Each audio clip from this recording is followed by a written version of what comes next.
drive. Tatum the finish. It is Baylor 18.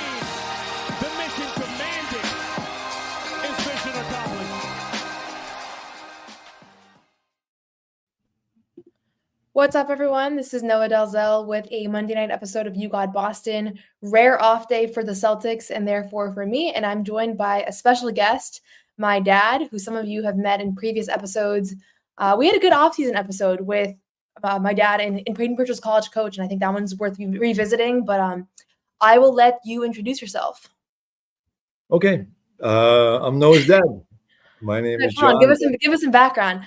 I have to explain why do we care about your opinion? What are your credentials? I don't know why anybody cares about my opinion. In fact, usually people don't care about my opinion. But I used to be.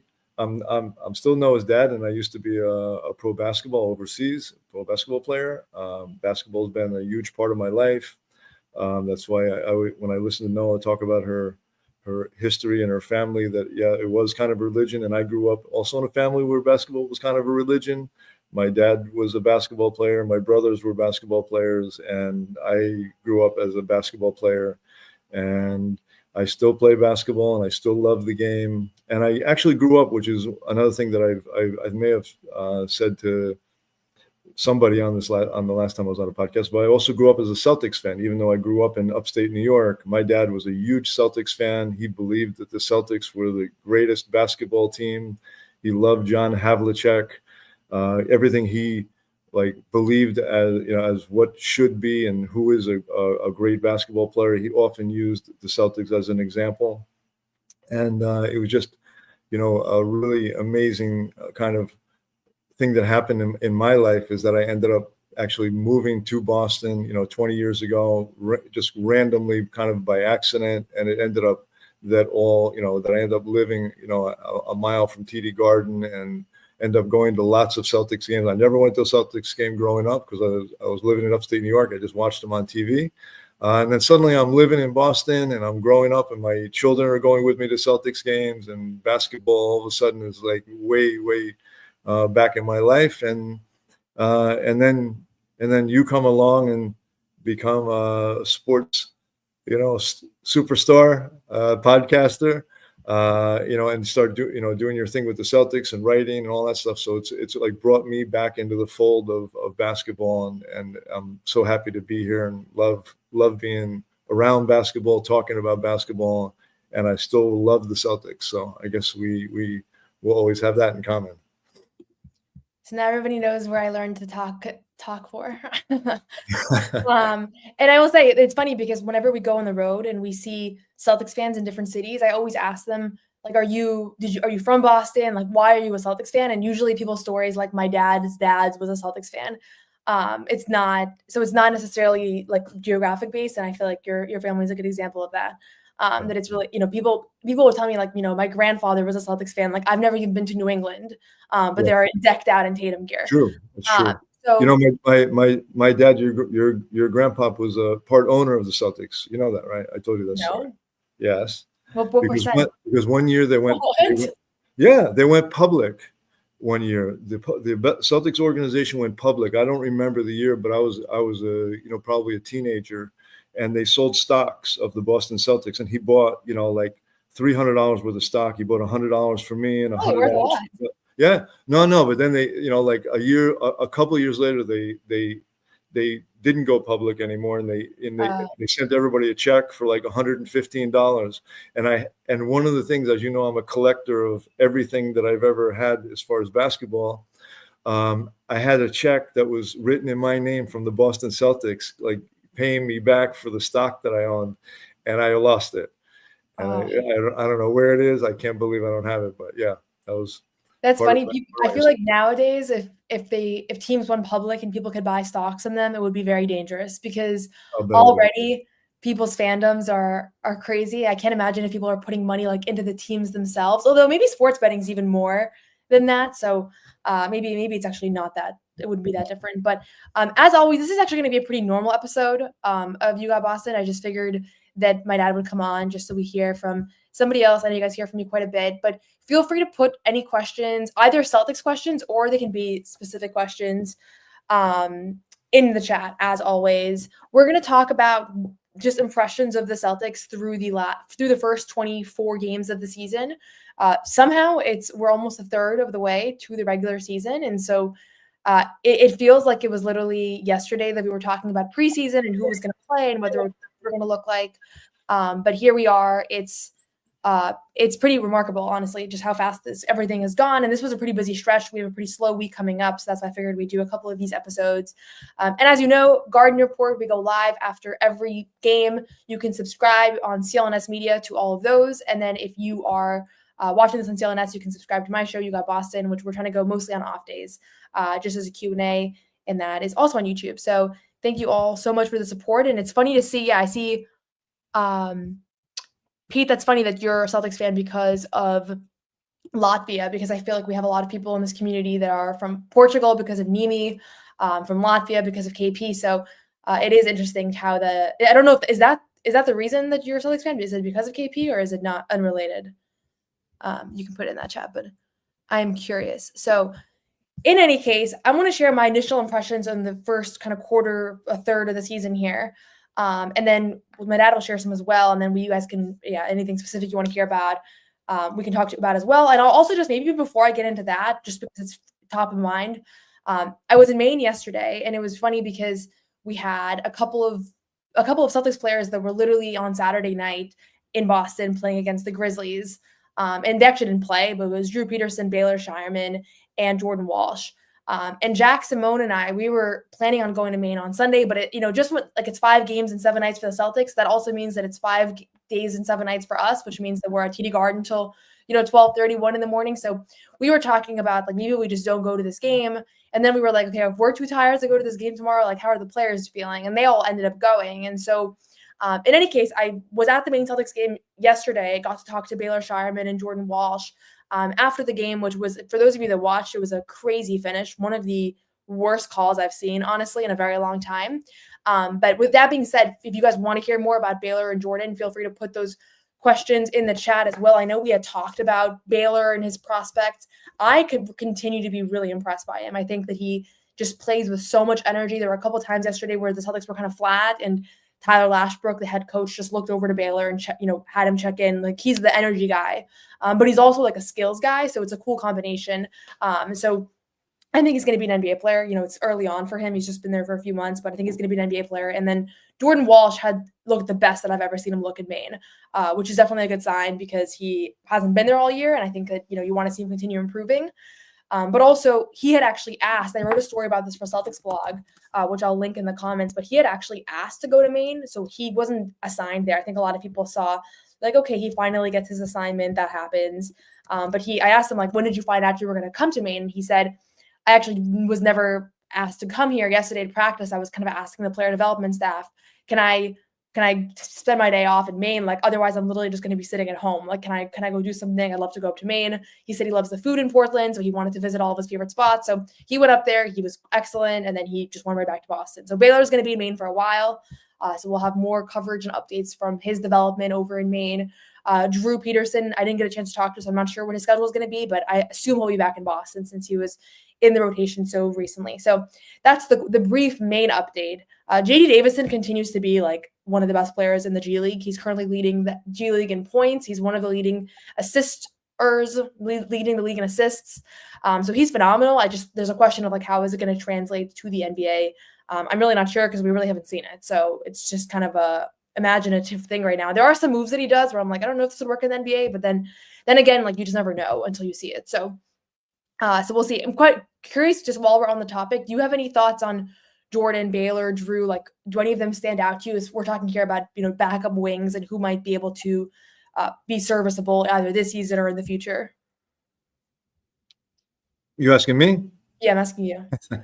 Yeah, I mean, I think the interesting thing that I think all those guys, and I think they've all shown flashes, up at this point in the season, they've shown flashes of being legitimate, NBA players. And the beauty of it, and this is what I really enjoy, and I think everyone enjoys it. The fans are totally on board, and I believe that the entire organization is on board to what Coach Mazzulla is doing.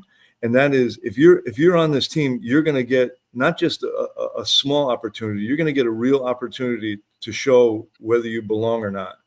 And I think that that's something that is really, it's unique, because for many, many years, the NBA was a place where the top 7-8 players played, and the last 4 or 5 guys, you didn't see them the whole year unless they were up by 30 or down by 30, and they never really got a chance. That's not what he does. What he does, he puts guys in at money time that you would not expect to be in the game. He keeps doing it over and over again. And what he's done, and it's public knowledge, is he puts those guys on the bench with the intention that you better be ready, because you never know I'm going to put you in the game. I might put you in the game in the first quarter. I might put you in the game and start you in the second half. You don't know, because he has and will do anything. And that's beautiful for a player to have that. You know, I can only imagine the difference between sitting on the bench on a team where you know that you're not going to get in unless they're up by 25, and that goes for probably 75% of bench players around the league. That you know that you're going to warm up with the intention that you're going to be ready, and if you didn't get in tonight, that doesn't mean you're not going to get in tomorrow. So I think all those guys have shown flashes. And they've shown flashes where, you know, that there's a question mark that also arises, you know, when they do certain things, or they show, you know, Keita doesn't look good for a small stretch of a couple of games and all that. But I think that at this point, the jury is still out. And the good thing is that the jury will have enough time to make a real decision on whether these guys belong or whether they don't. And I wouldn't be surprised if at least 2 or 3 of those guys end up being legitimate NBA players. And I think right now, you know, we can all speculate who they might be, but I think it's tough to do that. Drew Peterson, you know, that came out of nowhere as far as I think all of us, at least us fans on the outside. I couldn't believe that he just all of a sudden was in the mix there and played, you know, 10 minutes in the first quarter and another 10 minutes in the second quarter or something like that. He ended up playing like 20 minutes. He played the entire second quarter. Yeah, and he said afterwards, he told Bobby Manning actually in the locker room that they said Drew, and he didn't even move because he assumed Drew Holiday, obviously. So Joe says Drew, and he just sits there. And then eventually he realized they meant him. And actually, like, we've asked Joe. Joe's explained like why he doesn't tell people in advance about whether they're going to play. He strongly believes that if you tell a guy like you're going to play today, or you might play today, or you're probably not going to play today, then that person is going to change their routine, because now they know they're going to play. They're going to either do a little bit more, or on days where they're told they're not going to play, like human nature is going to kick in. And so he was like, I want every single person to prepare every single game as though they might actually play. And sometimes when I watch them in warm-ups, because we get there 3 hours before tip-off usually, you can see the first guys are warming up, and guys like Jaden Springer, who really hasn't played this year, he's like one of in the first group normally. And I always think to myself, like, he's going through the motions, like as though he's playing 30 minutes tonight, and I know he's not going to play. But then he will. But he will do that to him. Yeah, and he so everybody got their opportunity at one point, and I think if you're not ready for your opportunity, that's when the problems start. But I agree with you. And that's a beautiful thing. I mean, that's a beautiful thing that he's doing. And it's innovative beyond anybody's imagination, and it's working. And now everybody's looking around going, why didn't I think of that? But he's the one that came up with the idea. Yeah, and I think honestly, so for me, you know, we've talked about, you know, those 3 wings, because they are kind of in a similar position. Like all 3 of them went from Maine to Boston, and from Boston to Maine on Sunday. All 3 of them have flashes of potential, things that they look good at. I think Baylor's hustle like stands out to me, but he might not have like the physical tools that the other 2 have. Like Drew 6'9". That's like, I don't know if people realize how tall he is. He's like a true 6'9". Yep. And then Jordan has like a crazy wingspan.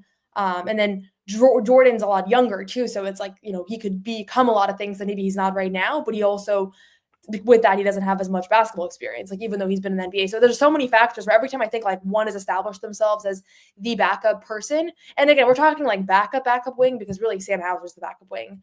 And he hurt his adductor, which kept him out of the second half of that Grizzlies game on Saturday. And I thought that was a huge loss, because he's really been playing well. And then they didn't end up going with any of the backup wings. And so it kind of became, that's when they started maybe going double big and then that sort of thing. So we'll leave it at that with Maine. Yeah, it is funny. Sometimes you see guys in person, and it's like it's not what you expect. I mean, obviously, I see all the Celtics players in person all the time, but sometimes away player is like when you see a guy and you're like, this person, like I did not expect them to be this height, even though on paper it's like obviously they are. Someone like Nimi personally, and you met Nimi when you were in Maine, but like every time I stand next to him, I feel like I'm gonna I'm trying to ask him a question. I feel like he's like 10 feet tall. Like he's just one of those people. So,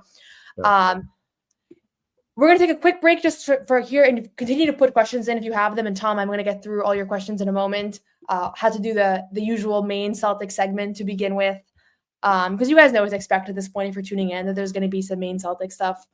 So first, I just want to thank our friends over at Game Time. My dad actually has been a beneficiary of my love for Game Time. Game Time is the best ticketing app. I love going to watch basketball games. I like going to concerts, events. Noah Kahan was my top artist on Spotify. Been to a bunch of his concerts through Game Time.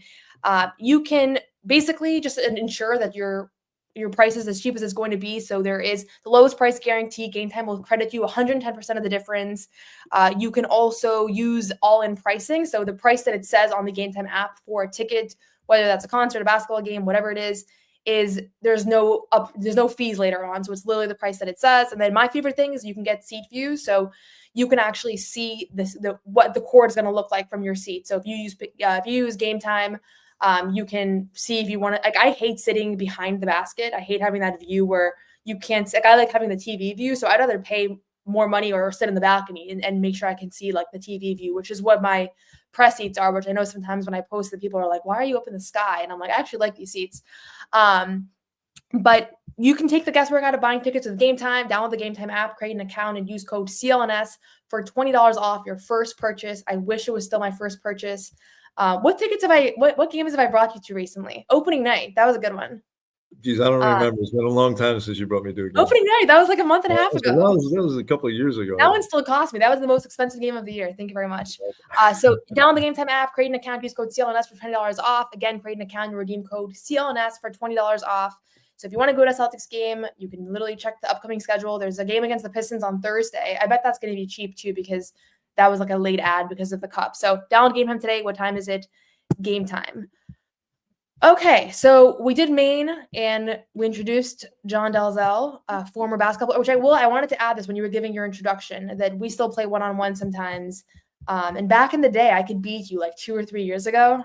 And then I don't recall that at all, but he replaced his hips. Sure, and he replaced his knee. You didn't replace your knee, but what would you reconstruct your knee? What would you say?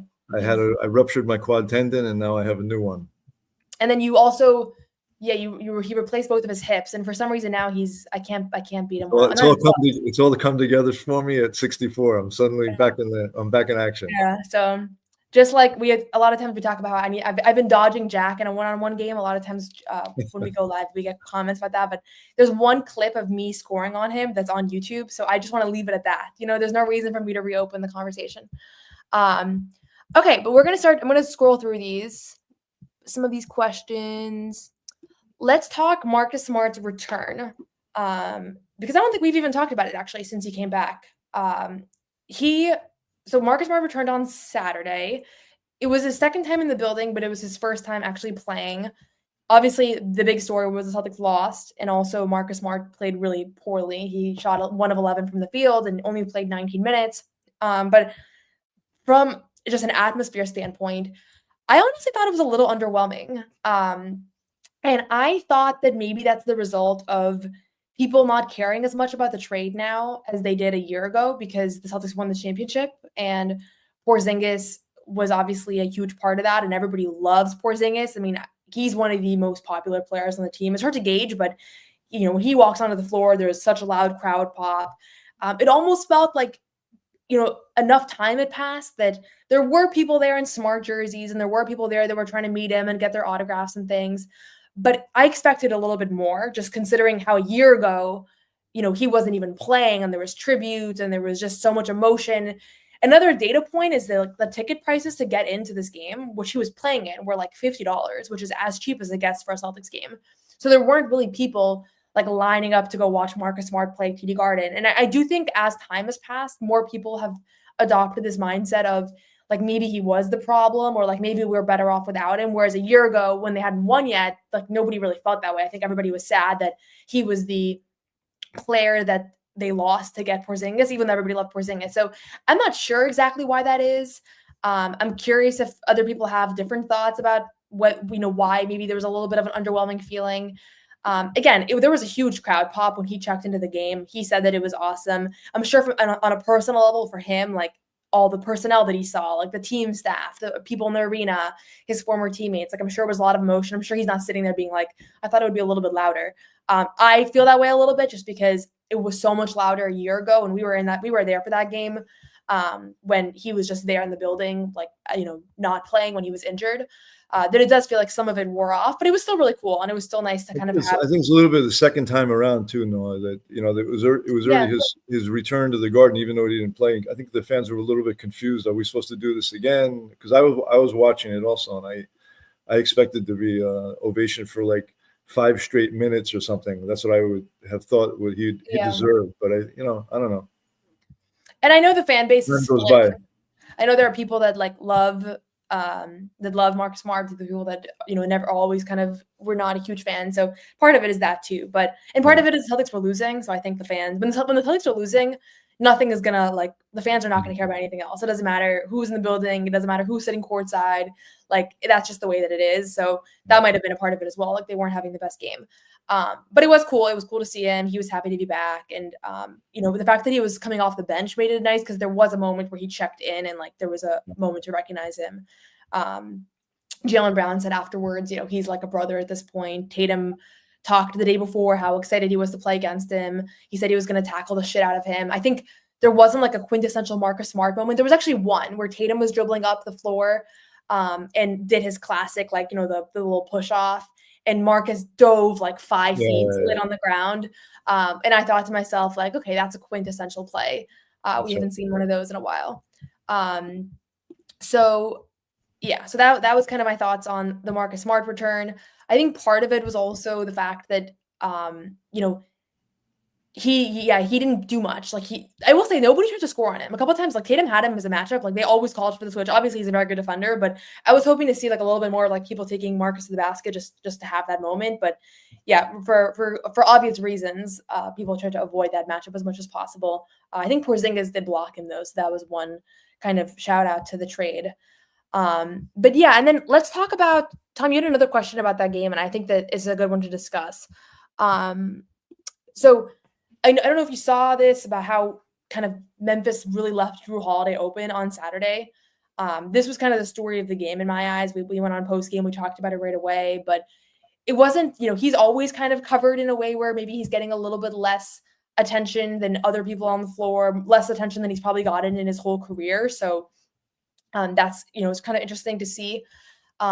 But this was another extreme. He downplayed it. He's a very chill guy. Post game, he was like, I had fun. I like shooting. It's fun to get the shots up. I don't usually get an opportunity to shoot so much. Obviously, I didn't have a good shooting day, but it didn't rattle me or anything.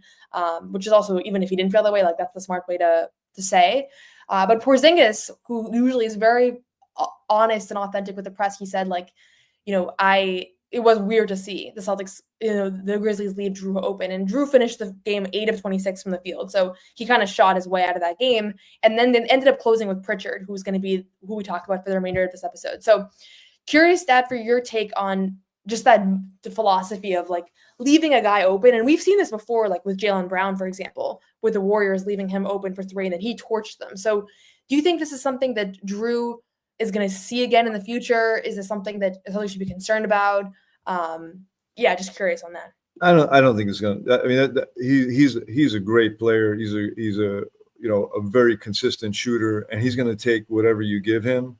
And if you're going to leave him open all night, he'll take 50 shots because he's not somebody that will ever hesitate because you can't get into his head. I don't think. Mentally, he's one of the toughest players, and I've always thought that about him. He's one of the toughest players I've ever seen. Just nothing seems to faze him. He can come down the court, throw up an air ball, throw up another missed shot, miss a layup, and then come down the court on the third play and hit a tough, shot with a guy right in his face as if none of the other 2 plays ever even took place. So he's the wrong guy to kind of play that game with. It happened to work. I think it's by accident that he had an off night, because I think if teams did that, 10 times, I think 9 times they would pay the price. I think it was just kind of a weird night, a weird off shooting night for him. But I definitely don't think it psychologically like set him back or anything like that, because he's not that type of player. I think there's other players that might like freak him out a little bit, but he's definitely not one of them. Yeah, and I think like even if he's not one of them, like I think it's just like an adjustment that he had to figure out. Like, am I really going to shoot every time? I guess I am. Like, it just throws. Like, to me, it was less about him, and it's more about now the team is not doing what they usually do. Like their offense, which is historically good, is now different because of the defensive adjustment that's being made. Like, I think it was kind of smart of the Grizzlies, even if it didn't work. And honestly, in hindsight, like the Jaylen Brown thing, like the Warriors looked like idiots for that one, because Jaylen had 5 threes in the first few minutes of that game and like had such a, he ended up going off in that game versus Golden State last year. But if Jaylen misses those first 9 shots, like we're talking about a different story. So it's like a little bit of a gamble, but it shows desperation from the other teams. It's absolutely desperate. They're not comfortable with like their personnel. Like they want to. It's like a one-shot deal. We're going to try this because we don't believe that we can win if we just play straight up. So we're going to try something a little bit awkward and see if it works. And if it doesn't work, we're going to lose by 50, and that's going to be it. They're going to get blown out in the first half. And it worked, but it's not going to work consistently over time. And I think everybody knows that. Yeah. So I don't think we need to be too concerned about that, but it was interesting to see. I will say, just being at opposing coaches' pregame press conferences, they usually get some question around like, this team is, shooting 63s a night, and you have Tatum, you have Brown, you have Derek, you have Pritchard coming off the bench. Like, what do you do? And they always say, like, they always have some funny answer around, like, you really, like, there's not really an answer here. Like, you're just got to compete. Like, I think everybody feels pretty overwhelmed when they see the Celtics on the calendar from a how do you guard them standpoint. So it's not surprising that, I don't want to call it a gimmick, but it's a little gimmicky to be like, we're going to leave a 2-time All-Star open, who last year was elite from 3. This year, he's really struggling. He's down to 32% shooting, 32.8% from 3 this season. So I think it'll level out. We've talked about this before, but this is not a small sample size, his career numbers. Like he's been a pretty consistent. He's at 37% for his career, but he's been better the last few seasons, around 40% for the last 5 years. So there's no reason to think that he's not going to go kind of hover back up. The same way that Sam Hauser started slow, the same way that Pritchard will probably go down a little, you have to imagine. So maybe not. Maybe not. So that's a good segue. Let's talk about Pritchard for a few minutes here, because that was the title of this episode. And I know we had Dana Altman over the summer on, and Dana Altman is a college teammate of my dad at Eastern New Mexico. Is that correct? I always want to say he's your coach, but he was your teammate. No, he was my teammate. He was my buddy. Yeah, we played together for 2 years at Eastern New Mexico. That's where we met. And we stayed in touch over the years. And that was a really good episode. You can check that out if you haven't seen it before. It was, I'm going to put a link to it, so those of you who are interested. This was an interview with his college coach, basically talking about what we could expect for his upcoming season. He's currently the coach of Oregon University. So he's coached a bunch of NBA players, Dylan Brooks, Payton Pritchard, and he shared a little bit about just his thoughts on Pritchard and also just what he expected from him in the coming year, what he remembered from him from college. So it was really interesting. You can check that out. But we had a lot of conversations about Pritchard this summer and in the past, really about believing him in a player. And I'm curious from your standpoint, how sustainable you think this level of production is at this point. A lot of people think, this is a little bit of a fluke, or not a fluke, but he's having a little bit of an insanity run. Versus I think other people feel like this is the beginning of a guy who might be an all-star. I won't mention names. What are your thoughts around his? By the way, I was on that hill when you started dying on that hill. I was already on the hill, so I've been living on that hill a long time. Yeah, I usually run my basketball takes by my dad just to make sure it's not just me, but that might not be enough based on how I've been received by a couple of these. But okay, but yeah, what are your thoughts? Since the day they drafted him, I watched him in college, and there was something that I saw, and obviously the Celtics saw the same thing. There's something really special about him. He's a really, really special player. He was an awesome player in college. Not just he was picked as the best point guard in the country. It was a COVID kind of awkward year, and a lot of things happened that year. I don't know exactly the details, but the year got messed up with COVID. Anyway, so he had an awesome college career. He's an awesome player. He's one of the most confident players that I've ever seen. and he believes in himself like no other. And I think that the more he's been on the court, the more he's able to show that. But I don't think he ever doubted himself for 1 second. In fact, when you see him being interviewed and when he's talking about it, none of this is surprising to him. He was just waiting for the chance. And I think the Celtics, again, as they seem to be just outsmarting a lot of other teams and the strategies that they use, but they really developed him perfectly. And brought him in. Like when they signed him, when he looked like he wasn't even maybe going to be a big player on the team, and then also they signed him to a 3-year contract, for not small money, and it kind of came out of nowhere, if I believe, if I remember correctly, and everybody was like, why would they do that? Why would you do that? Because you believe in a player before they actually show everybody else what they see. But he's legitimate. And he's just, in my opinion, he's going to get better and better. And what he's doing right now, which is really interesting, is that obviously he's got a great handle on the ball, which everybody can see that he's an amazing ball handler, and he's a great outside shooter. And now he's turning into a post player, and that's really like confusing people. The way he's backing guys down, and what's interesting to me, at least my take on it, is that the reason that it's absolutely kind of unstoppable right now is what do? You double down on a point guard. You leave your man and go down and jump into the lane to stop a guy who's, how tall is he? 6 feet tall. Yeah. And he's posting a guy up. You're actually going to leave your man because that's a point guard. He sees the court better than anybody. He's gonna hit whoever it is that somebody leaves in 1 second, and that's going to be the end of that one.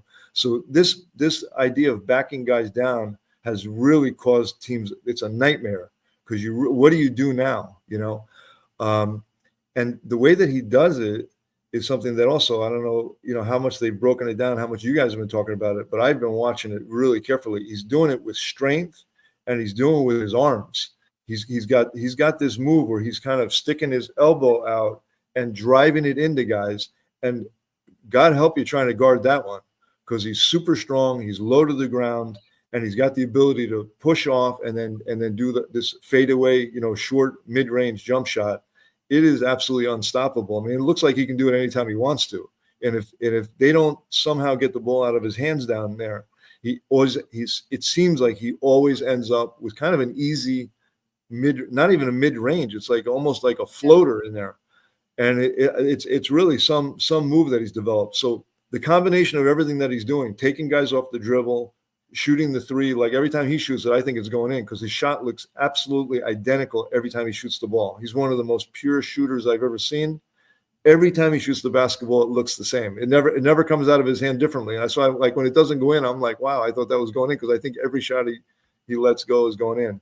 So the combination of all that, offensive rebounding, real tough defender. I mean, if you can't just take advantage of him, because he's the wrong guy to think you're going to take advantage of. So in my opinion, to answer your question, he's legit, and he is going to be, I believe, an all-star.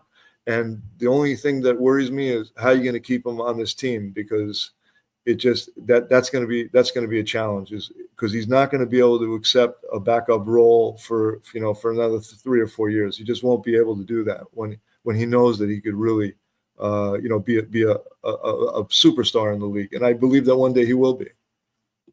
So you guys see, this is where I get my confidence in this position from. It's funny because someone here, cool genuine Phil, wrote PP has developed a fadeaway like JB. Jalen was talking the other night because Pritchard's been wearing his shoes quite a bit.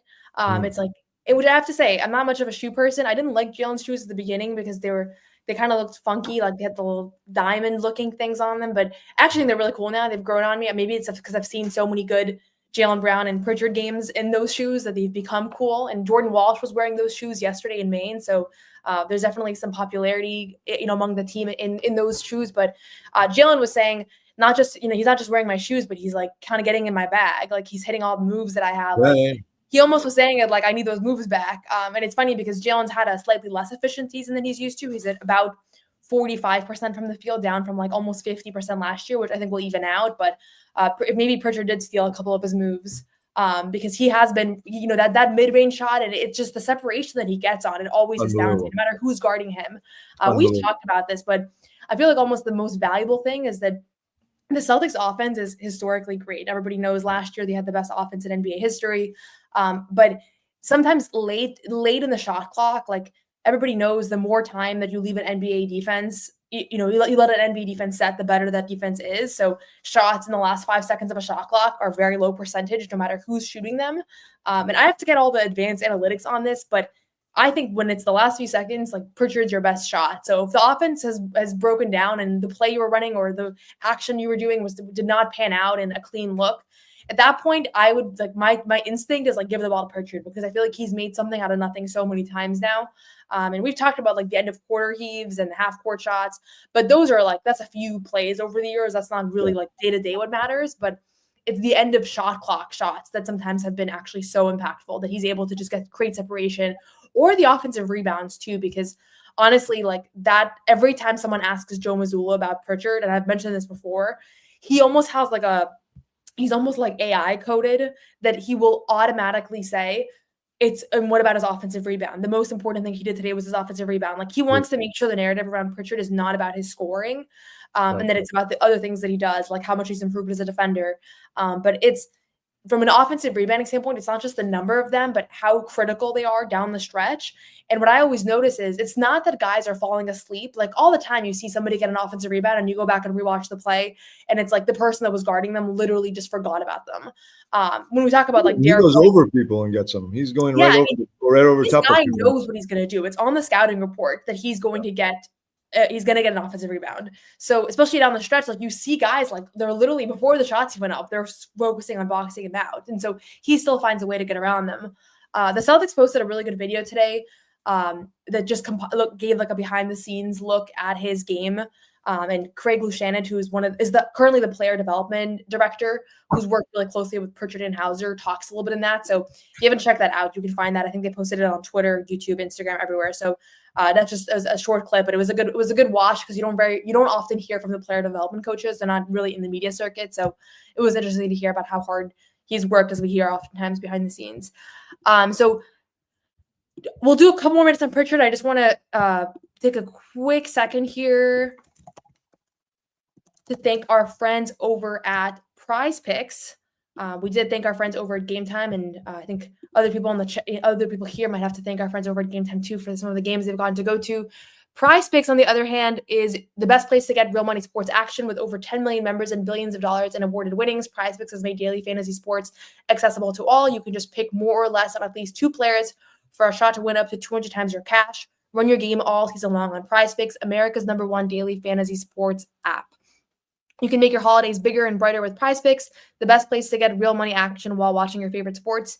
And you can now win up to 200 times your money on Prize Picks. Prize Picks is the best way to get action on sports in more than 30 states, including California, Texas, Georgia, and Florida. Prize Picks now offers MasterCard for quick and easy deposits into your account this sports season.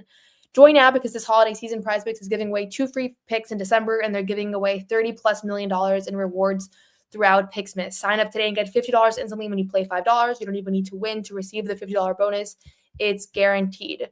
Download the app today and use code CLNS to get $50 instantly after you play your first $5 lineup. Download the app today and use code CLNS to get $50 instantly after you play your first lineup. Prize Picks, run your game. Okay, so last thing I wanted to just say about Pritchard is I think there's this question around like, what is his future in Boston? Because I've maintained that I think he's going to be an all-star. And I was on Sherrod's podcast, the Big Three podcast that he does with Kwani and Gary Washburn. And we were talking about like, what if that all-star berth that I view as a potential thing in his future? I don't mean like he for sure will be an all-star, because Derek White's never been an all-star and might not be an all-star. Like I don't, but I mean that caliber of player that's in those conversations. Yeah, it's not about who votes for him. It's about if he gets to that level of an all-star. Right. We've seen worse all-stars than guys that have never been all-stars. Like I don't really, that actual designation is not the point. It's more that category of player.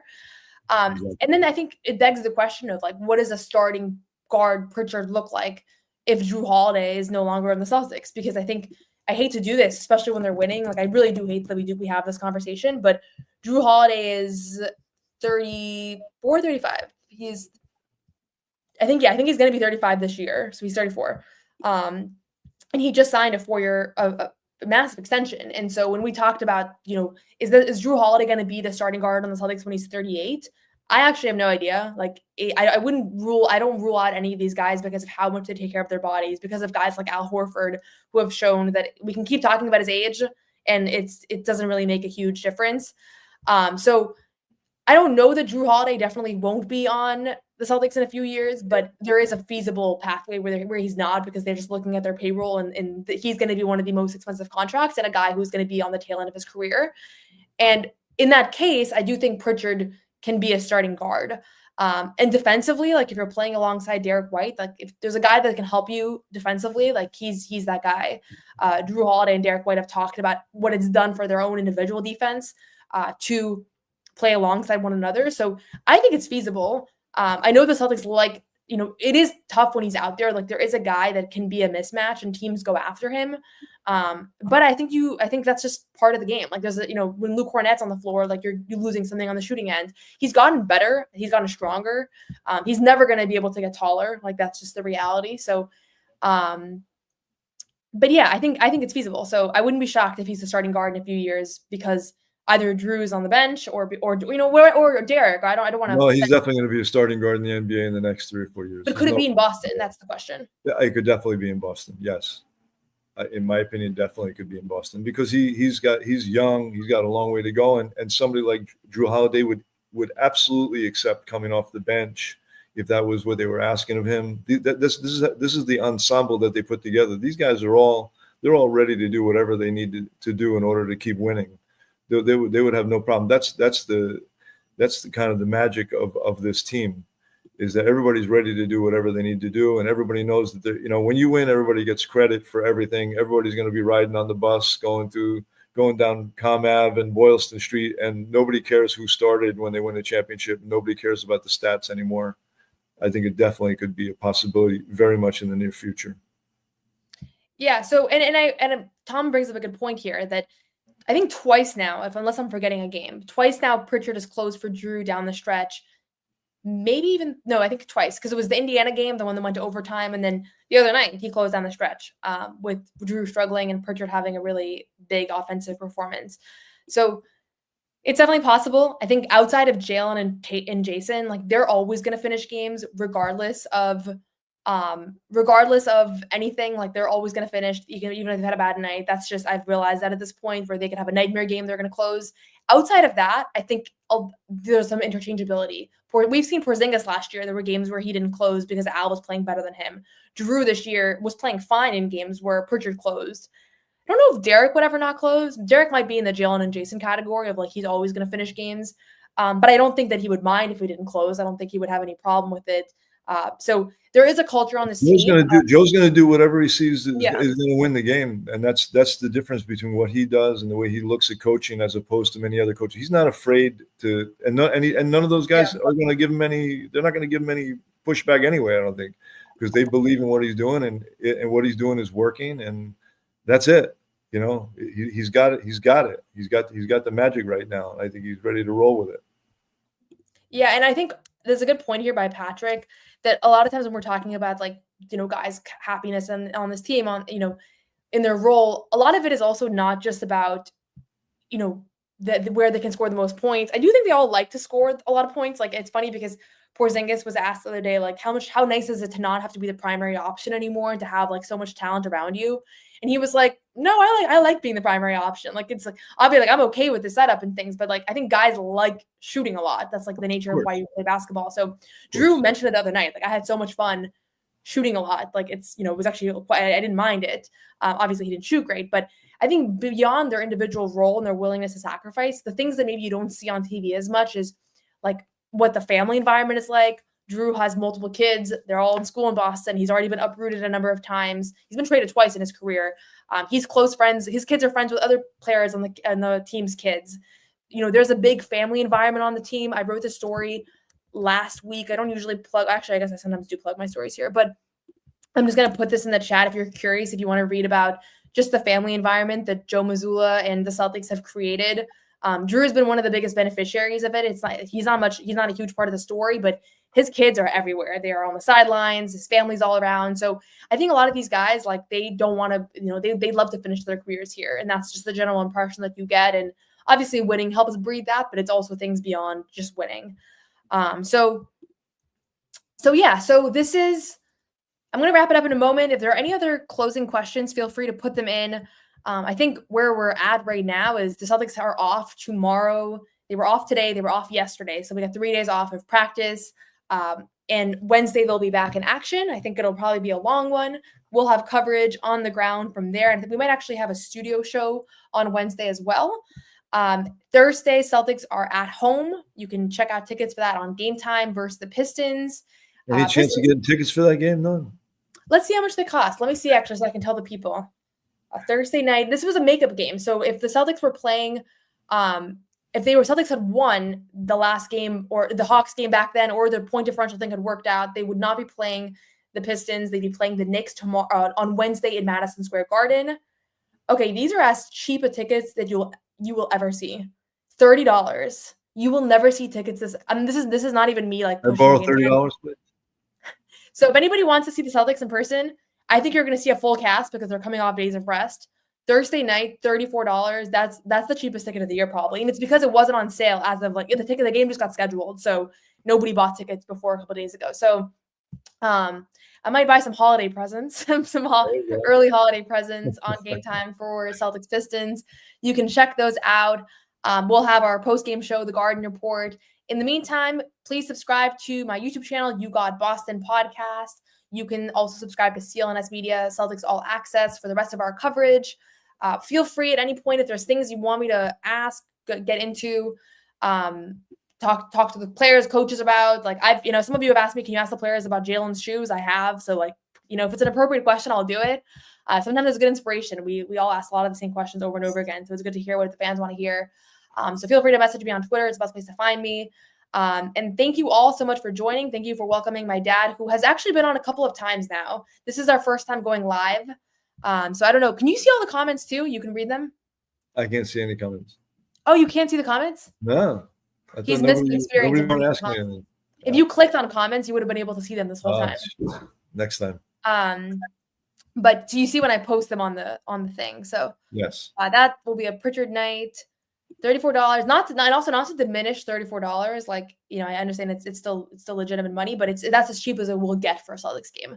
And if you go to other NBA cities, you can get cheaper tickets.